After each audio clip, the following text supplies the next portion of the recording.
Hello, I'm Rebecca, the founder of triiyo, and welcome to Pep Talks with triiyo.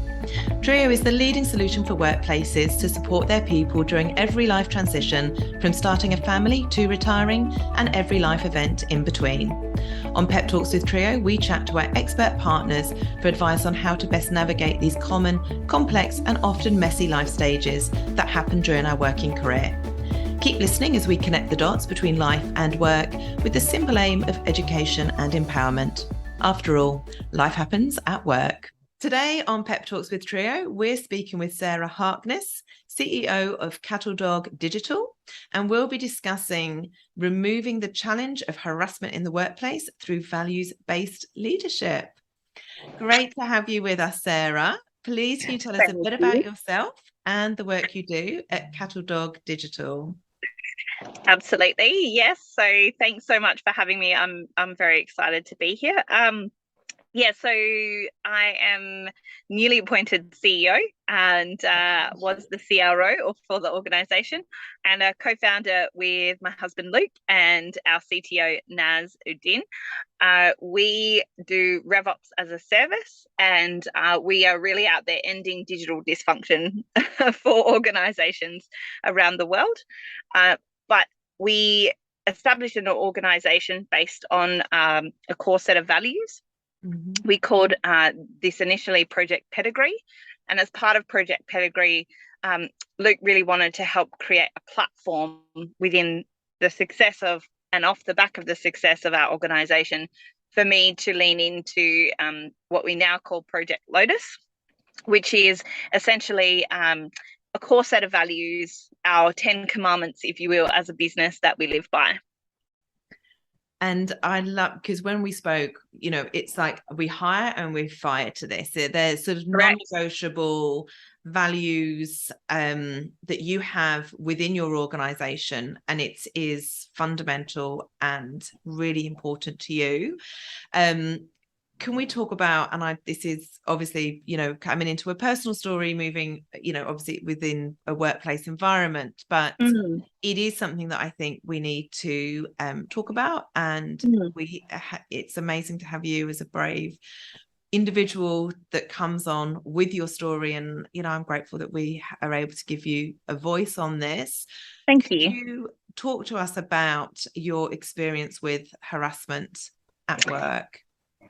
Absolutely. And look, a big part of why Project Lotus was established within our organisation was because, unfortunately, I, like 1 in 3 of us women at work, experienced a horrendous time in my career, and not just within one workplace, but over the course of a number of workplaces. So certainly throughout my career, it was being a female in tech, I won't lie, you had to learn to what we kind of now refer to as rolling with the big dogs. And in order to participate in that environment, there was a certain expectation of you, I think, to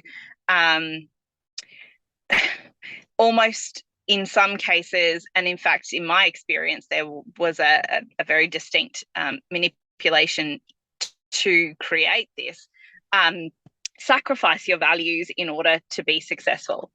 And we as a business, as an organization, as a team, as a partnership with my husband, we wanted to create a company that was the total opposite of that promoted inclusiveness, equality, diversity of thought, an element of servant leadership. And I'm really big on that because that experience had an incredible impact on our lives, to the point of, quite significant health issues over a number of years.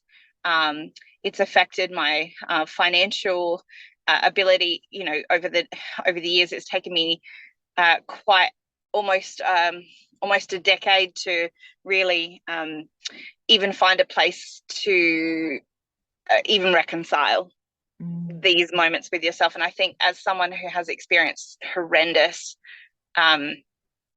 abuse at work, I don't want that to happen to anybody else. And I'm incredibly passionate about making sure that there are ways for women who might be feeling like their human rights are being abused, or that their values are being potentially sacrificed, or that they're being asked to do things that they weren't comfortable with, or they're being manipulated to question themselves, like just anything that really puts somebody in a place of discomfort that is not in their best interest and without their permission is not okay in my book. And those are because of the impacts that those moments in my life where I was in that position, I can speak directly to the impact that it had on me, you know, to the point of not being able to walk down particular streets in Sydney, or, you know, the thought of ever even walking past particular areas, or, drinking culture at work, you know, just things that we really as humans, I think, owe it to each other to be better in how we treat each other. And in the workplace, I think it's even more imperative, where we have a responsibility as leaders to ensure the safety of our employees. And it's now just a non-negotiable for me. It's a not on my watch, and I'll intervene and I'll say something. And we've promoted a culture in our company where the organisation is self-governing. So if they see something, they truly say something, because it is that embedded. We have, to the point of turning down deals and saying no to opportunities because it doesn't align to the values. This is how much of a core it is to us, because it is the very thing that systemically needed to change in order for us to actually create a safe place for our people to work. Yeah. Wait, because what really strikes me there is when you talk about the self-governance, you have to have psychological safety to be a self-governing organization, right? Right.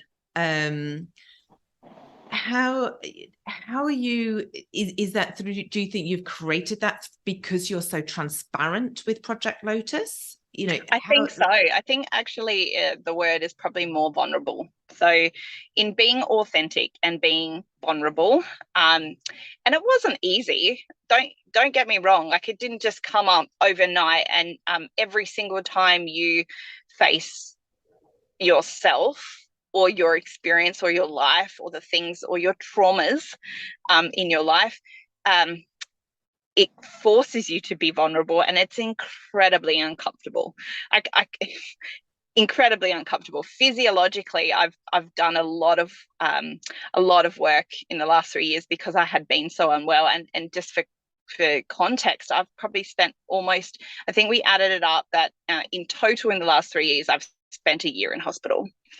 So in total, wow. I've had 25 surgeries, 3 of them on the brain. I have had an ileostomy bag turned now no large bowel. Like, the physiological impact that that has happened in my body because of, I believe it's because of unresolved trauma. Now, there's necessarily no medical evidence to suggest that, but there's a correlation. I wasn't sick prior, and I just, after my 3rd baby, got very, very unwell.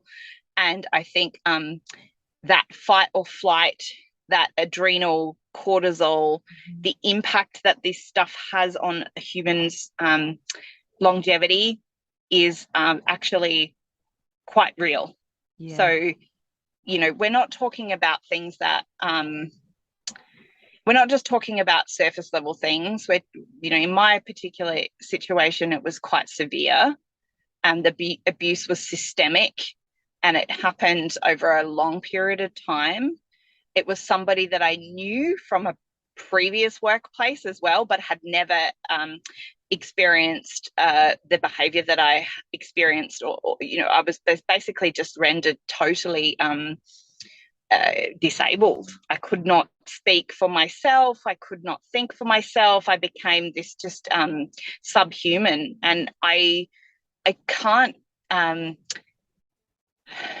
even reconcile to this day how how disabling that is as a human to, particularly someone that, most situations is fairly articulate and, actually quite a go-getter and, that and has a lot of light to them.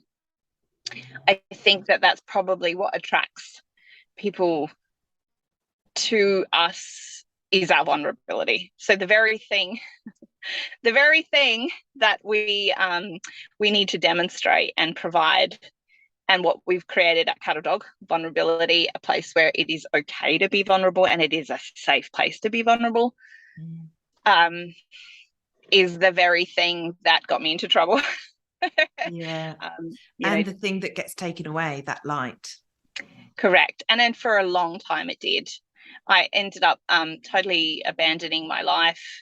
For about 6 months, I hid out with my family in South Australia and literally rebuilt myself from scratch. Like I just it was like a master reset. I was like, okay, I was suicidal. I became suicidal. There's a lot, a lot that I went through to get to here, and I just don't want anybody to have to take as long as it's taken me, and the bravery and grit and determination. It's not something I think I was born with. It's kind of almost like I feel like I've really had no choice because I have a daughter.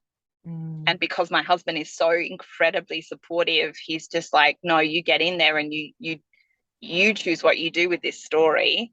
And that's certainly been modeled by the likes of others ahead of us, trailblazers like Brittany and Grace Tame, who have, been really brave. I kind of felt, okay, if they can be brave, I can be brave. I have to be brave because I have to be brave for you, Gracie. My daughter's name is Gracie.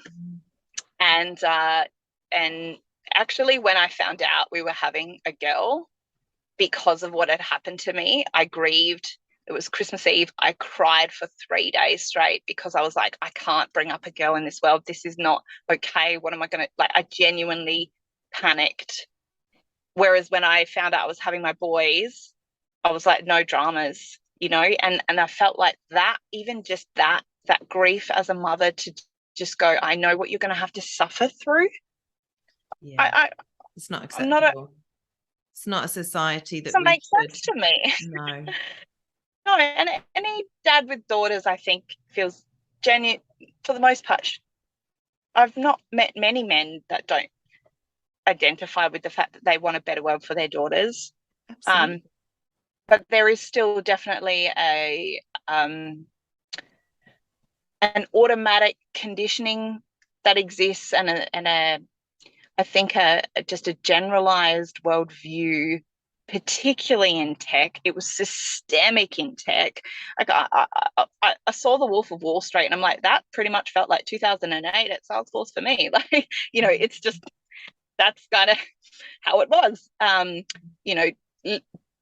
Cocktail hour on a Thursday at 4:00. Like, it's just, okay, but that what kind of situations does that promote? And I went to a tech conference about 3 months ago in San Francisco, and I met a young woman in the bathroom.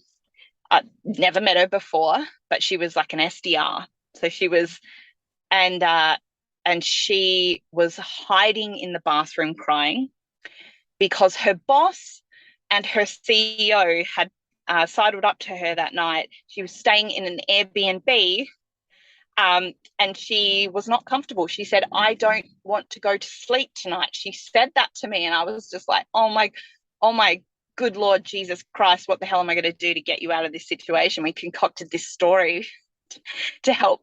Like, I'm like, I'm going to pretend like I'm sick and you're looking after me, and we're going to get you in a cab and get you out of here. But it was just this horrendous situation of like, this is happening all the time. Yeah. So do you I mean, obviously, and clearly not, I was going to say, since your experience, do you think organizations are improving in this area? And obviously I know that there is legislation coming in. Does it need to be legislated? Which I cried. Of course, I literally cried when they released the budget, Beck. I was like, oh my God, thank you. I mean, look, I voted Liberal, I voted Labor. Like, I'm really not that political at all. but I was so inspired by, at least we're in like in my lifetime, that I'm seeing the government actually get behind these initiatives. Yay, because we've been doing this out here without your help for years. Thank you very much. I do not believe yet that we are there. I think that there is still a long way to go. We still victim blame. We still victim shame. I can tell you even now, I skirt, and part of I still hold back because I skirt the boundaries of what I think is safe. Even now, I might not necessarily look like it from the outside looking in, but I can tell you right now, I'm terrified. I'm scared still to this day of this person, of not just this person, but the shame of my experience and the shame of that time in my life, and what could I have done to save myself. And there was a very, very long period of time where that reconciliation of how could you have let yourself down so much, Sarah? And to have had to face that and go, actually, I never let you down. I was here the whole time. We, as a, mind and body and heart and soul, we didn't have a choice. It was not our fault.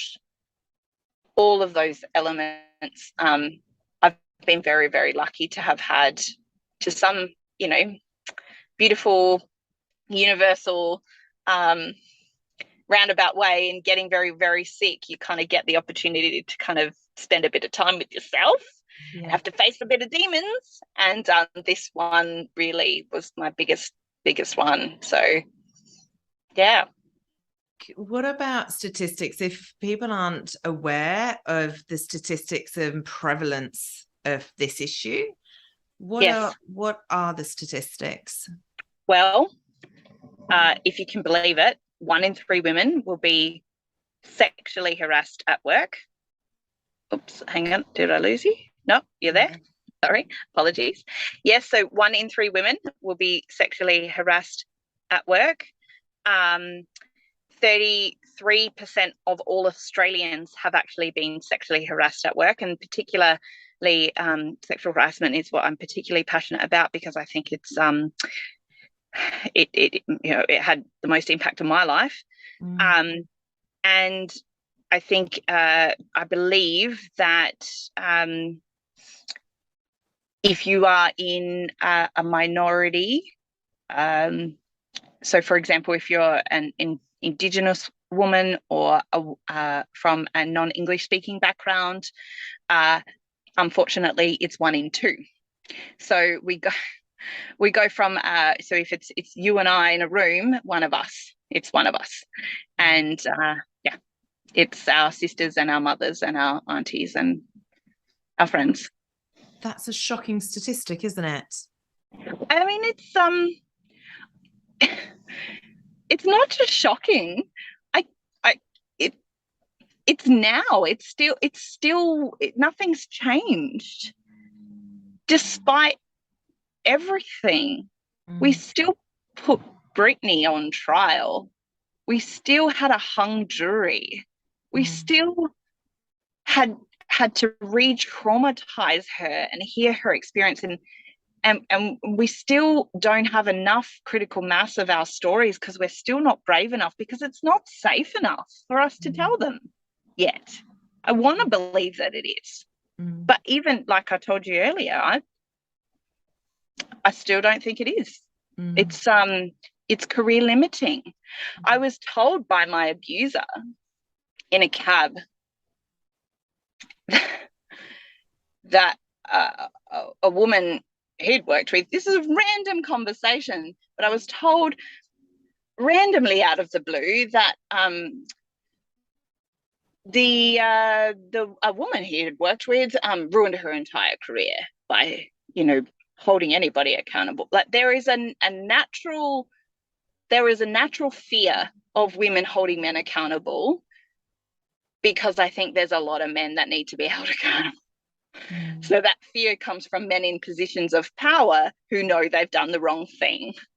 And so there therefore is this deterrent for us So until we have critical mass of women in powerful positions, women as trailblazers speaking out, being brave, and not being held to ridicule by men and women or burnt at the stake for doing that, until it is safe, truly safe. And I think workplaces are a great place to start, because you start at work and it will reach to the family. You know, I'm not specifically someone who understands the domestic violence situation, but I know that it's I read a statistic today that it was horrifying about how many women are murdered by family members. And so given all of that systemic,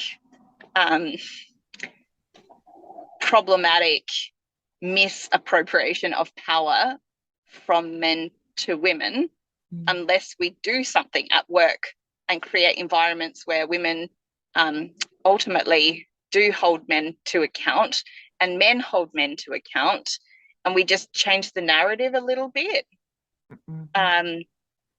it is going to continue to be a problem. Yeah, but we have to start somewhere.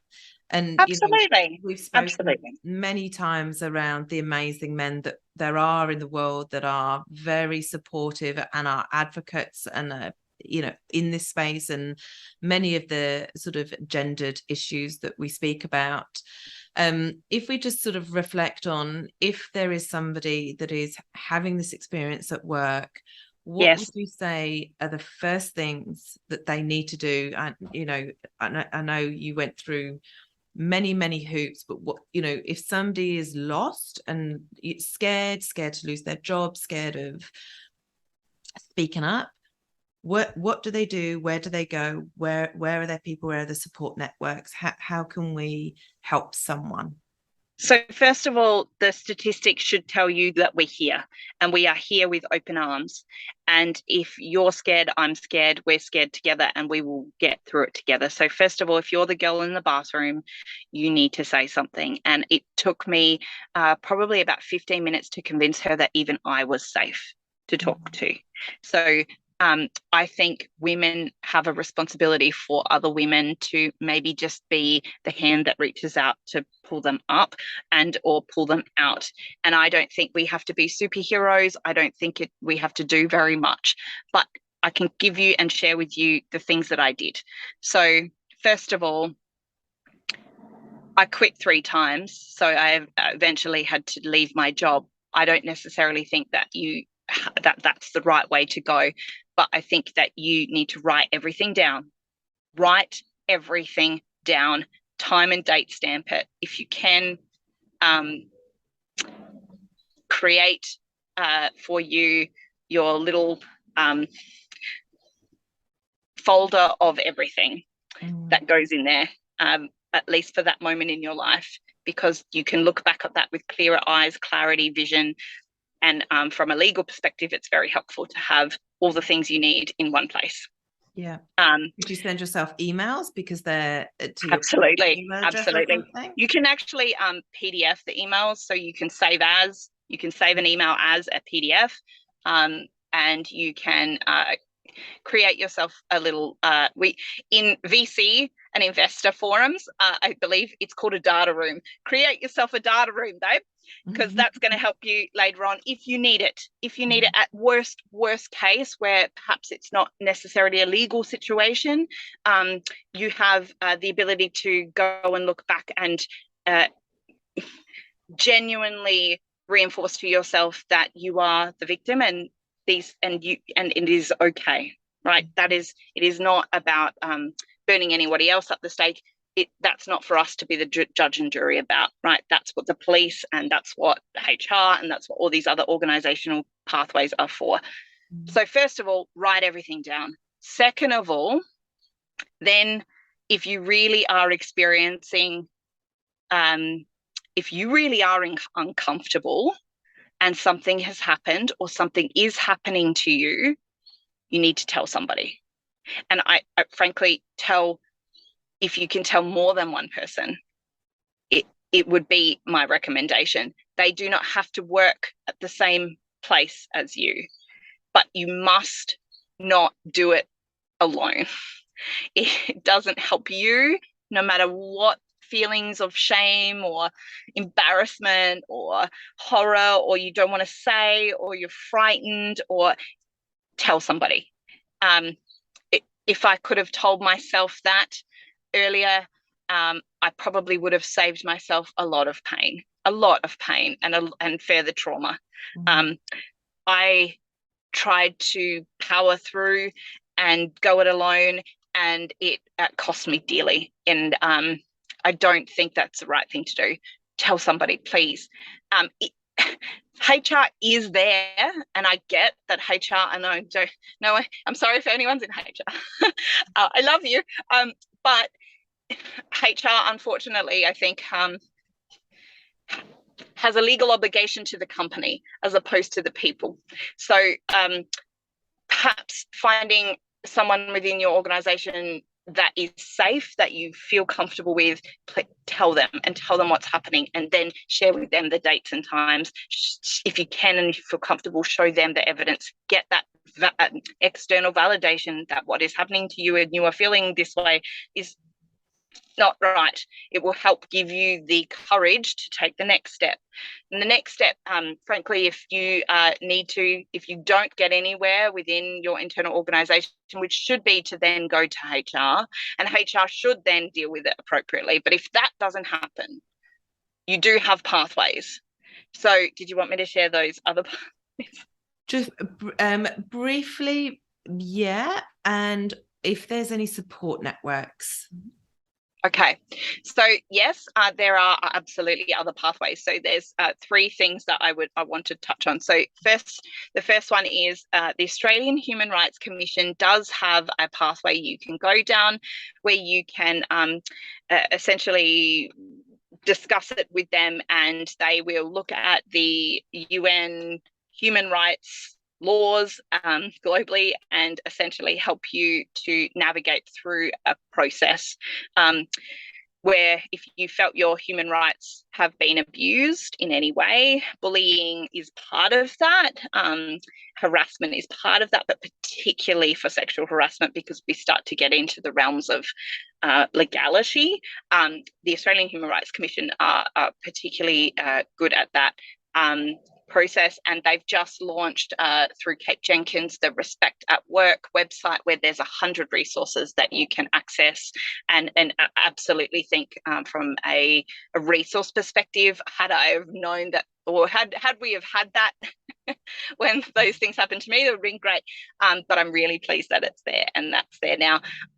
The Respect at Work report is also well worth looking at, because it will help navigate for you whether or not you feel like you meet the criteria for harassment. And that's a lot of things that I didn't know about. I did not realize certain things. I wasn't educated about, different types of assault. I actually just did not have the education to even know, so I questioned a lot more of myself versus the perpetrator.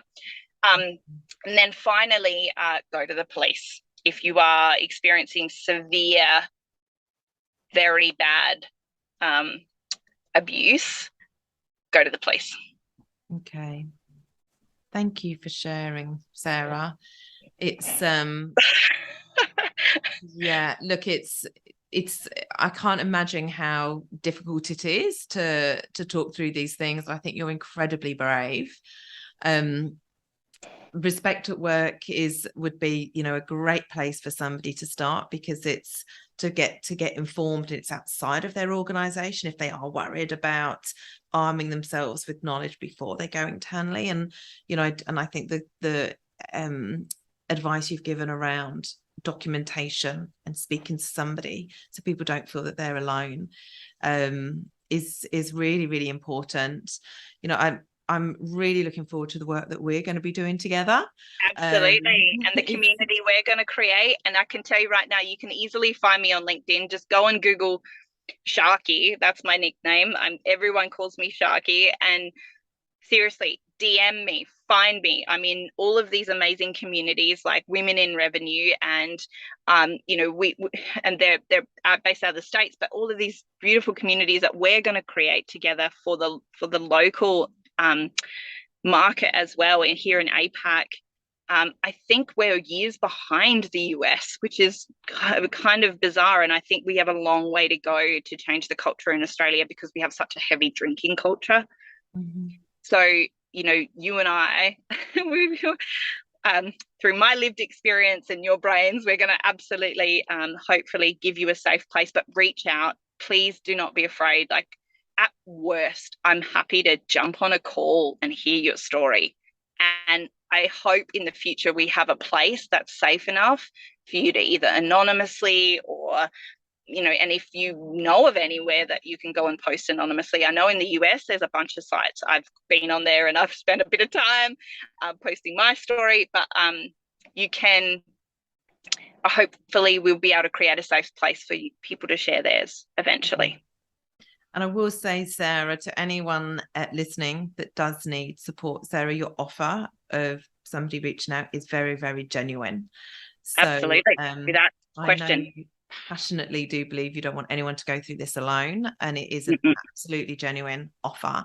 Yes. Thank you. I can give you no legal advice. No. I'm not qualified, but I can absolutely be a support. Yes, I've got two shoulders actually. Yes. So yes. And that lived experience is, having, somebody to believe and to listen, and to share is, Sarah, you are an absolute angel, and thank you so much for being brave in talking about this. It's incredibly healing for me. So you have no idea how much every little step I take in the direction of my truth and what I know to be true, and you can't make up trauma and the effect that it has on your body and your mind and your soul. Like it's impossible to replicate that in a fabricated way. So I really do come authentic as I am, and I really just appreciate you giving me a platform to be that in a safe way. So thank you, Rebecca, for creating that for me, because that's rewriting my narrative and the story. And if I can replicate that for others, I'm in it with you, babe. Let's do it. Amazing. Thank you so much. Thank you for sharing your story and your voice, and I'm sure it's going to help people. And watch this space. Absolutely.